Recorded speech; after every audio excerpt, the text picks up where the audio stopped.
Hello, మీరేనా lucky father? అవు madam. మీ బాబు మా పాప క్లాస్మేట్స్ అండి. అవునా?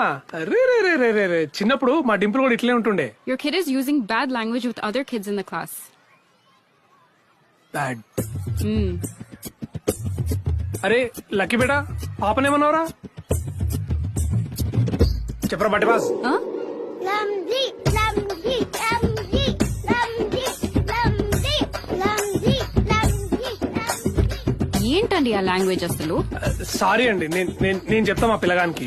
అసలు ఫస్ట్ మారాల్సింది మీరు. పేరెంట్స్ నుండి మాటలు నేర్చుకుని మొత్తం క్లాస్ లో వేరే కిడ్స్ తో బ్యాడ్ వర్డ్స్ మాట్లాడుతున్నాడు. నేను చెప్పినా కదండి, ఇంకోసారి రిపీట్ కాదు. మీరు టెన్షన్ పడకుర్రి. అయినా మీ వైఫ్ రావాల్సింది, తేల్చేసేదాన్ని మ్యాటర్ మొత్తం. ఏం తెలుస్తావు? మా మిస్సెస్ రాదు, నేనే వస్తా. అయినా వీళ్ళకి 2.5 లక్షలు సంవత్సరం కట్టేది ఎందుకు? పిల్లగాళ్ళకి మంచి విషయాలు చెప్తారనే కదా. మీలాంటి వాళ్ళతో మాట్లాడడం waste. Idiot. Same to you.